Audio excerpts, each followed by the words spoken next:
Hello, everybody, and welcome to the Sunnyside podcast. Today, I am joined by Mr. Mark Cronin. Mark Cronin is the managing director of a company called MSC IT. I'm going to let Mark introduce himself. Mark, how are you doing? Very good, thanks. Yourself? I'm doing very well. How's your day going so far? Yeah, it's been a busy day. It's been a good start to the day. My name's Mark Cronin, as you said, from MSC IT Solutions. We're a managed service provider based in Hartlepool in the North East. But we cover the whole of the UK, and we've also got a couple of international clients as well, predominantly in education. Cool. So you're in the education sector. That's what I was about to say. Would you mind just explaining, who you target? Is it solely the education sector? Would you mind explaining a little bit about that? Yeah, so we're predominantly education sector. I won't say we're completely education, but that's where our target market is, our primary focus. That's my background, and a lot of the staff I've brought on board have got an education background as well. So from primary schools through to colleges, secondary schools, both local authority, council, independent and academy trusts. Oh, happy days, happy days. And are you guys just an outsourced IT department, or is there a service in particular that you offer as well as that? Or what would you say your main kind of service is that you're giving to these people or schools? Yeah, so our primary services are managed and co-managed services, so pretty much an outsourced service department. However, we do offer anything that we will work with, procurement, anything that touches the network, installation services, project services. We do a lot of large projects on DFE frameworks, outside of frameworks, pretty much infrastructure projects, support, procurement, anything that touches the network. Pretty much we will work alongside with our clients. Cool. To provide our support. Happy days, happy days. Okay then, so you've obviously got quite a fascinating background. What do you think was the deciding moment where you was like, okay, I think I'm going to start my own MSP? And more specifically, why did you think I'm going to go to schools?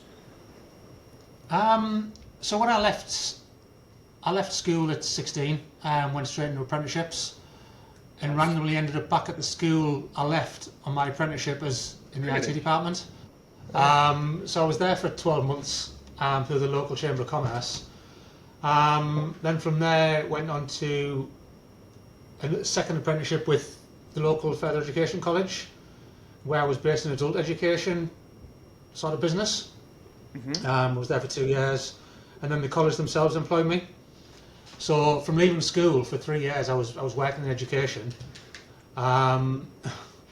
Stupidly decided to leave that to try going back to full-time education, which I knew wasn't for me, realistically.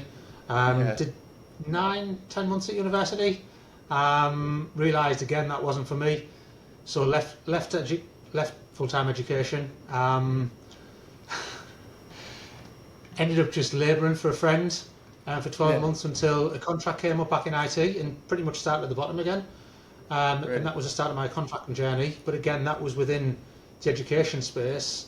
In something called Building Schools for the Future for a large outsourcing company, and just worked my way back up from basically putting computers on desks to architecture, and contracted for 5 years inside education till that finished, then local government, MOD, NNB, which is nuclear power, and then for some reason just decided that I was done with working for others and wanted to start on my own.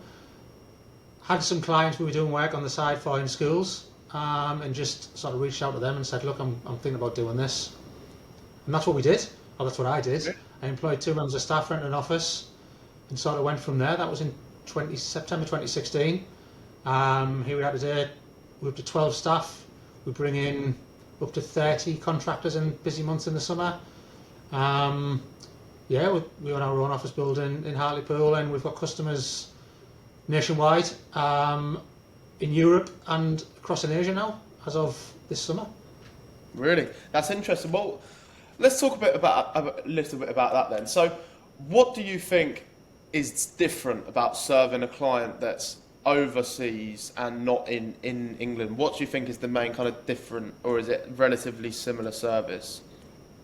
It's a similar service. As I say, a lot of our customers are co-managed, so we do a lot of things remotely, and we support the guys on the ground there. It's just all about the tools that are in use. and making sure everything's set up properly and can be managed remotely. I guess the biggest challenge we have, certainly we've got an independent school in Japan, is the time difference and setting that expectation from day one. Of course.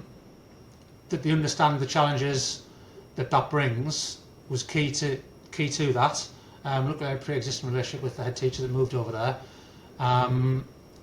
So we set that from the ground, and then as and when it's required to bring in more sort of coverage in terms of time zone, we will outsource that, or we'll bring it in-house depending on the level of support required. Interesting. Okay then. So how have you actually got in touch with these international clients? How have you actually brought them on? It was through a vendor that we work with. It was just sort of word of mouth. So one vendor that we use and the schools use came to us and said, look, we've got a customer in Switzerland. They're an English independent school. They're looking for IT support. They're fed up with what they're seeing over there. Pricing as well, because they're English independent, pricing becomes they charge what they want, and it's a pretty much closed shop. He said, is it something you're interested in? So we had a couple of calls with them, and then I flew over, sat down face to face, and we came up with an agreement, and it worked all around. Again, co-managed. They have staff on the ground, one member of staff that we support through. They do the day-to-day running. We look after the infrastructure and any escalations. Nice. Interesting. Okay then, how have you found it actually managing the relationship? So do you tend to see most of your clients like face to face before you actually kind of sign the deal, and do you know what I mean? Like to see them face to face before you sign the deal and build that relationship? It's very different. Remotely? Certainly before COVID, everybody wanted to do everything face to face. And I still do prefer face to face, but we've got some customers that initially we've only met on Teams. We've had Teams calls with, interaction through online meetings. Similar to this, you just have a chat, and if we can agree things in the contract are all fine and the services look good, away we go. But then obviously we then go and meet the schools. We'll do onboarding face to face. We'll have quarterly reviews face to face. Nice. So Okay. you build a relationship that way. Interesting. Okay then. So do you have much like how often do you actually check in with these like schools that you have? I mean, is it quite a regular thing, or is it like every quarter, or is it more regularly than that? In terms of me personally, in terms of account management, it's a minimum every quarter. But depending on what's going on, if they're looking at new services, if they're a new customer that needs on board, and if there's a lot of project work needs doing, it can be daily, weekly, monthly. It depends. Obviously, I've got a team that speak to these schools daily with support requests. An operations director who also does regular check-ins as well. But minimum, if everything's good and there's nothing going on, there's at least every quarter that we'll sit down, ideally face to face, sometimes on Teams, and have a chat. Obviously, face to face is better, isn't it? Because you actually get to kind of build the chemistry and actually build that relationship. But it's obviously quite hard to do that in this day. Okay, then. So, what do you think is the biggest? I don't want to say problem, or maybe challenge with working with schools. Obviously, I've spoken to a few MSPs that said obviously the budget is a little bit of an issue. But obviously, is there something else apart from that, or would you agree on that statement? I guess budget is definitely up there in the top two, and then understanding of obviously cybersecurity and the impact that can have on the school day. How it's not just the computers won't work. It can affect safeguarding, it can affect staff welfare, child welfare. The knock-on effect of a staff member clicking on an email by mistake and allowing ultimately a hacker into the school site that can access data that can cause a bigger safeguarding issue than someone walking on site because of the amount of data that's held is huge. But the understanding of that is not there yet. Let's rephrase that. The understanding is not there by everybody yet. It's an educational piece, which sounds counterintuitive saying that it's an educational piece to an educational establishment, but technology is changing so much, and the threat landscape's changing so much. cybersecurity is changing so much. Keeping up to date with that it's a key part of running a school now, but that's not understood by most school leaders. Okay, interesting. And are you having to kind of educate these schools on the danger of all of the stuff that you've just mentioned, or are you not quite doing that at the moment? As I say, it's a mix. So we do that, yes. When we'll sit down, we'll talk to people, and we'll say, look, there's these services or these products, and not necessarily by us.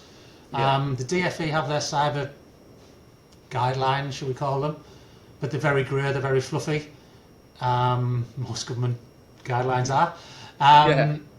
So it's how you're, and they're very open to interpretation. So making sure that you can explain that in basic language and make sure everything's covered. And I'm currently writing a book on it, which I'm going to offer to schools. So yeah, so that's, I was hoping to have a first draft this week. It's probably going to be next week now, but yeah, there's a book. I've got the first draft written. It's just going into how it looks now, and then we'll go from there. And hopefully that will help with clients or prospects or anyone that wants to read it, really.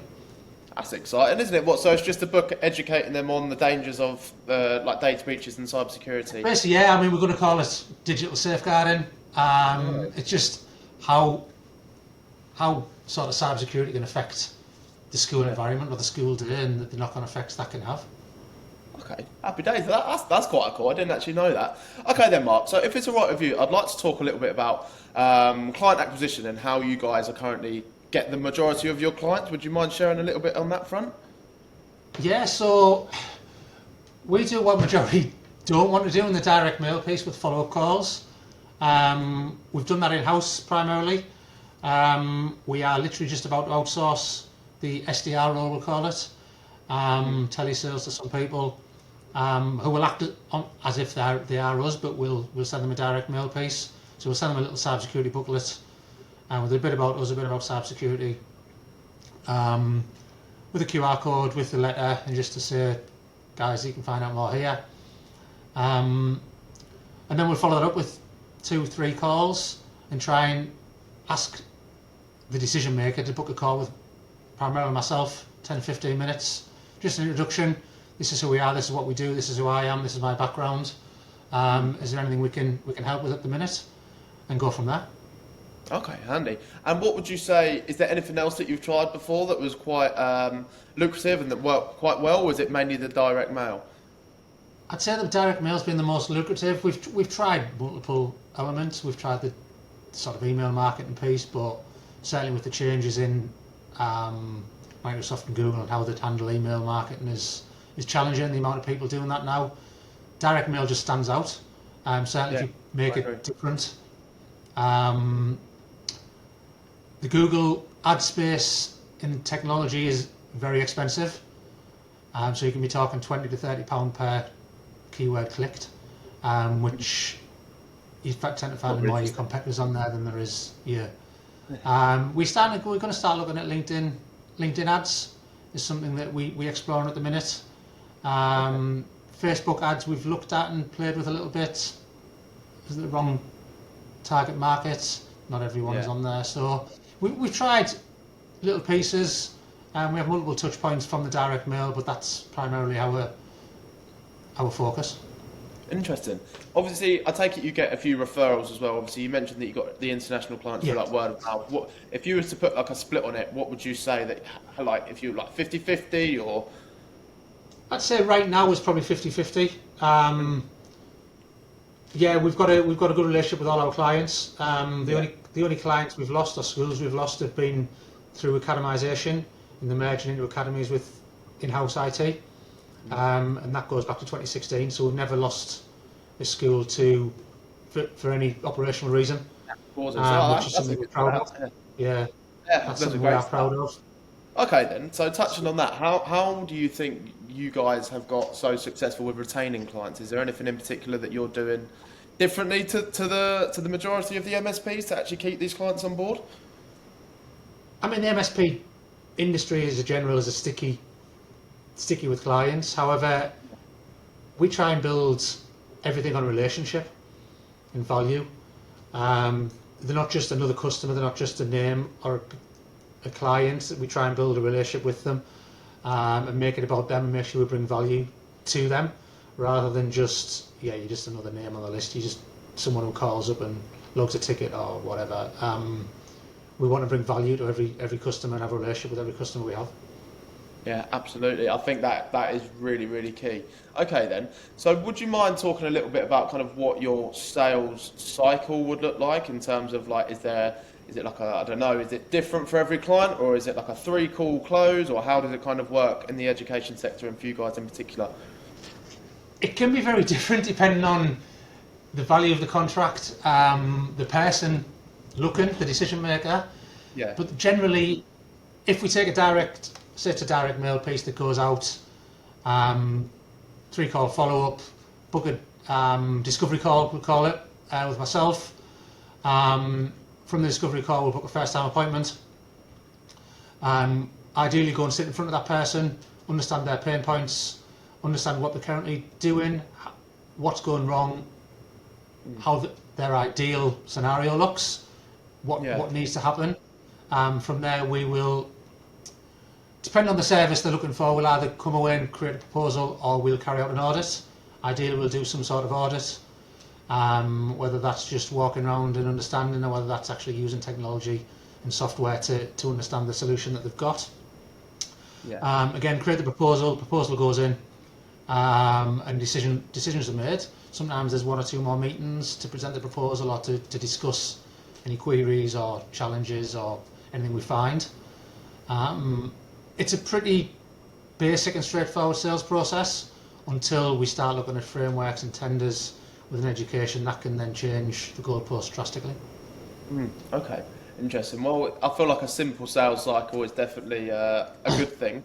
All right, what would you say like is the main kind of objections you get sometimes if you're pitching a client, and what objections are you tend to be getting, and how do you get around them? Objections into key one is we do it ourselves. We're in house. Yeah. But what people don't realise is, and it's difficult to explain this to people, especially to IT managers, we're not there to take their jobs. We can offer core managed services that complement what they do. 1 or 2 people in a school can't manage everything, and you've got holiday cover, sickness cover, the amount of solutions and technology that's out there now. How does one person manage that?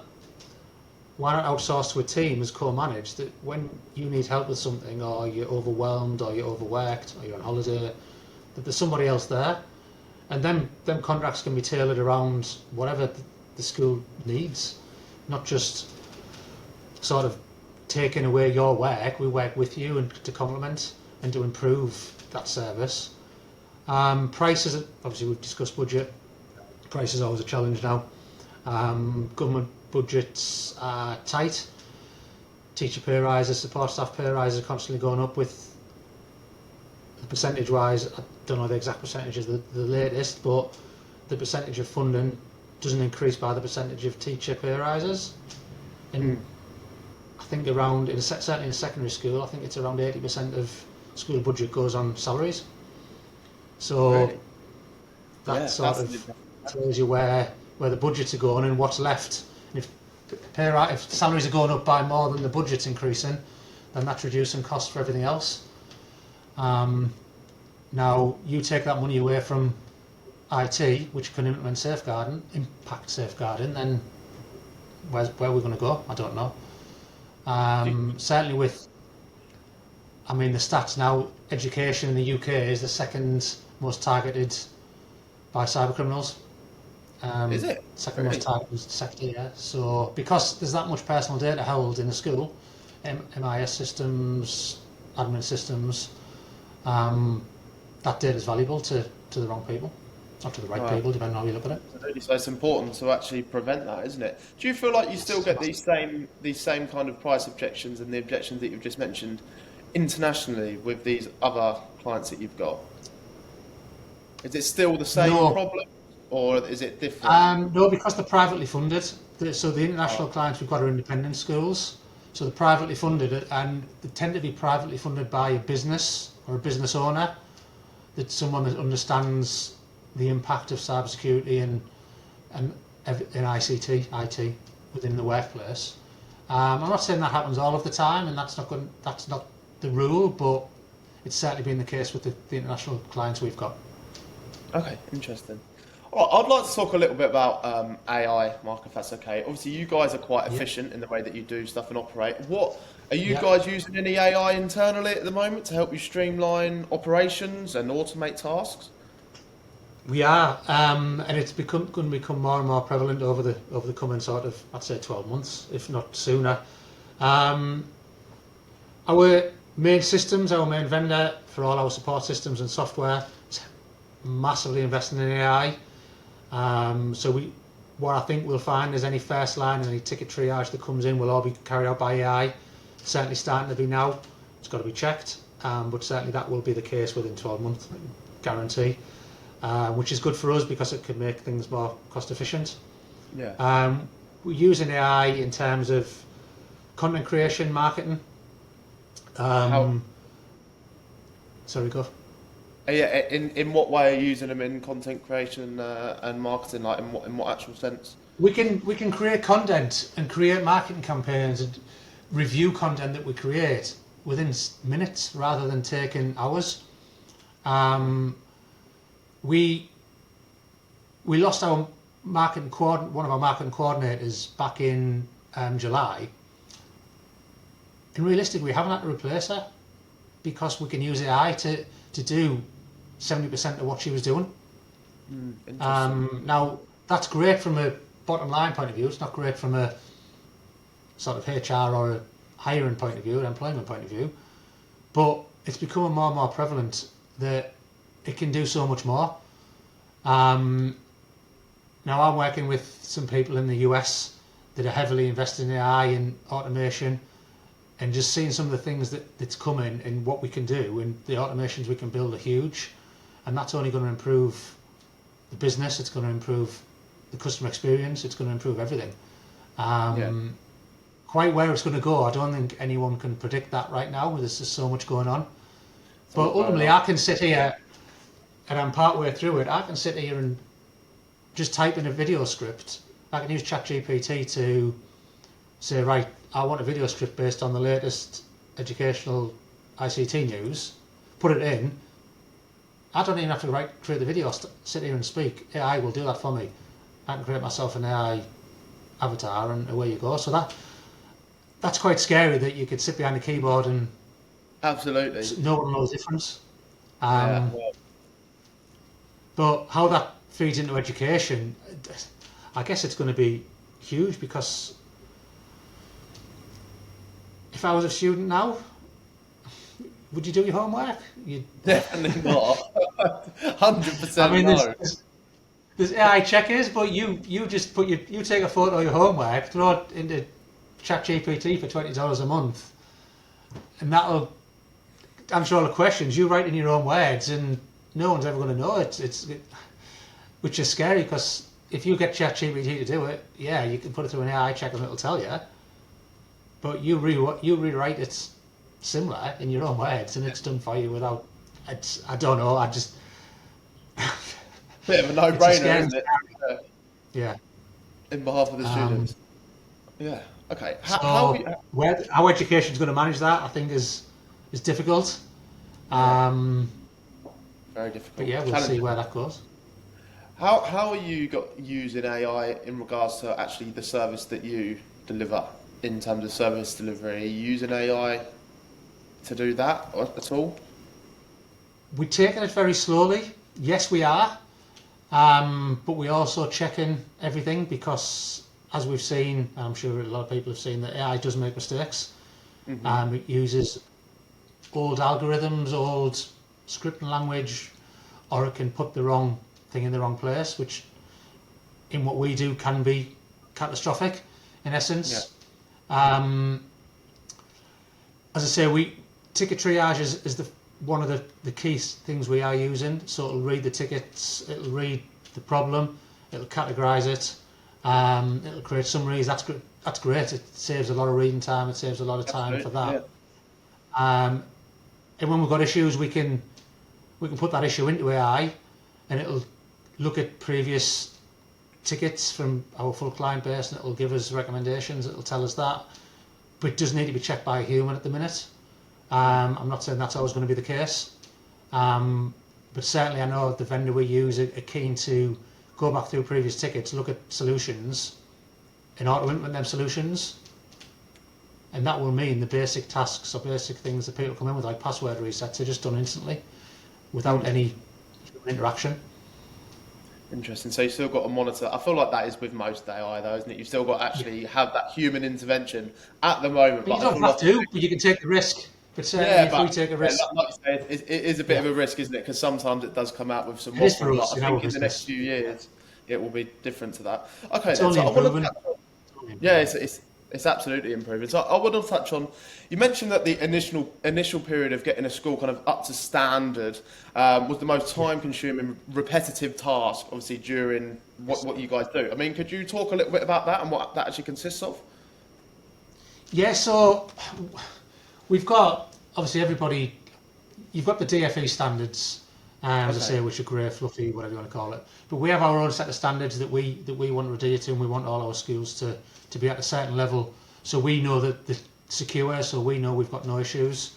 Now, being open and honest and transparent, I'd say probably the first 3 to 4, maybe 5 months of onboarding a new client is not profitable for us. I won't call it a lost leader, but certainly we put a lot of effort and time and resource into that to make sure we've got everything up to speed, secure, safe, and that there's nothing we don't know about, so we can make sure that we can sleep well at night. The school leaders can sleep well at night, knowing that they're safe. Some of the things we find are quite scary. Some of the I won't say loopholes, but the shortcuts that people have taken,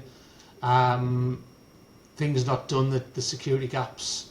We've got to make sure all that's right for our peace of mind, not just theirs. So we've got a software suite to do that. And again, going back to AI, we can potentially automate this as time goes on. But certainly now it's a manual piece that we will spend 2 to 3 months going through, documenting everything. Everything we document is transparent with the customer. We've got a documentation platform that they see everything we document. And we just spend time getting to know that solution, making recommendations. Some of it's inside of scope, some of it's outside of scope of the project. But just being transparent, open and honest, what we find, not covering things up. Interesting. Okay then. So let's talk about the future then. So where do you guys have you got a goal for the next kind of 2-3 years for MSC? Is there something that you want to accomplish or anything like that you'd be happy to talk about? I mean, yeah, we've got financial goals. We've got client number goals, which I won't go into detail, but we're certainly looking to, within 12 months, double, and within 36 months, sort of 5 to 6x. We're building teams up around the UK. So at the minute, we've got a core team in Hartlepool, we've got a core team in London. Now, the North East and London are 2 primary marketing targets. We've got customers towards Manchester in that way, so I'd like to do something there as well with the core team up there. But we've got to be realistic and understand that we're working on government funding primarily, so we've got to see how that goes. No, I mean we all waiting to see what happens in the budget in a couple of weeks' time. That could impact a lot of what we do. But one thing that I haven't spoken about is we do a lot of projects, as I say, on government frameworks. So we do new build schools. So we'll work with sort of tier 1, tier 2 building contractors. So when a new build school is released, so what they're calling SRP, school rebuild program that the government have announced a lot of money into, we will work with the building contractor and the school to design that infrastructure and that school network from the ground up over, all the way through to delivering that. Now that is currently really slow because of what's going on with the government and the election, but if that takes off again, that can double our business turnover every year, because of the size of the projects and the work that we do, and that's where we bring the contractors in, or we build our workforce to suit, depending on the pipeline. Oh, that's what I was just about to ask. Actually, is that kind of in your plan to double? Obviously, you said you want to double your revenue in the next 12 months. That's outside of our plan. So we've got a plan just for the MSP to double in the next 12 months. Doubling revenue, not staff size. We've got capacity to take on more clients without doubling the staff. That's handy. However, in terms of revenue, we've got a revenue goal to double, client goal to double, but staffing won't need to double, which is nice. Perfect. Well, listen, Mark, it's been an absolute pleasure. You've spread some really good insights today. For the viewers, where could they find you if they wanted to get in touch with you? I mean, is there anything in particular, any particular way for them to get in touch? Yeah, I mean, we've got our website, which is mscits.co.uk. You can find me on LinkedIn, Mark Cronin. Don't really use other social media at the minute, but yeah, they're the two best ways. And as I say, the book that hopefully will be released in the next month will be on the website and LinkedIn as well, if anybody wants to get a copy of that. Perfect. Well, thank you very much, Mark. It's been a pleasure. I really appreciate you coming on. Appreciate it. Thank you very much. Thank you. Bye-bye.